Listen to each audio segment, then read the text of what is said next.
ఆంధ్రప్రదేశ్ రాష్ట్రంలో ఈరోజు కూటమి ప్రభుత్వం అధికారంలో ఉందంటే ఒకే ఒక కారణం, ఒకే ఒక్క పేరు పవన్ కళ్యాణ్ గారు. ఈ విషయం రాష్ట్రంలో ఎవరినైనా చెప్తారు.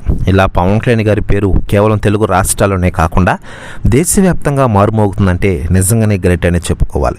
వైసీపీ ప్రభుత్వాన్ని గద్దె దించి ఎన్డీఏ ప్రభుత్వాన్ని అధికారంలోకి తీసుకురావడానికి పవన్ కళ్యాణ్ గారు చేసిన కృషి గురించి అందరికీ ఇప్పటికీ చర్చించుకుంటూ ఉన్నారు.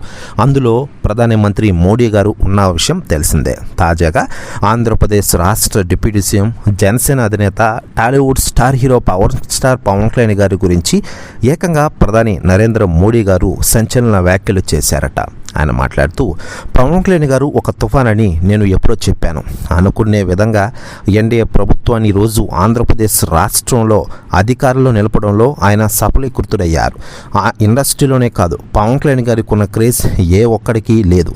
ఆయన ఒక శిఖరం అంటూ సంచలన వ్యాఖ్యలు చేశారట ప్రధానమంత్రి నరేంద్ర మోడీ గారు. ప్రశ్న వ్యాఖ్యలు వైరల్ అవుతున్నాయి టోటల్ తెలుగు ఇండస్ట్రీలో. మరోవైపు ఆంధ్రప్రదేశ్ రాష్ట్ర రాజకీయాల్లో కూడా ఈ వ్యాఖ్యలు తెగ వైరల్గా మారుతున్నాయి. ఇక ఉండగా లేటెస్ట్గా అందుతున్న సమాచారం ప్రకారం పవన్ కళ్యాణ్ గారు ఇటు సినిమాలో కూడా నటిస్తూ ఔరా అనిపిస్తున్నారు. ప్రస్తుతం హరిహర వీరముల సినిమాతో ఇటీవల మన ముందుకు వచ్చిన ఆయన రాబోయే సెప్టెంబర్ నెలలో 25వ తేదీన ఓజీ సినిమాతో రాబోతున్నారు.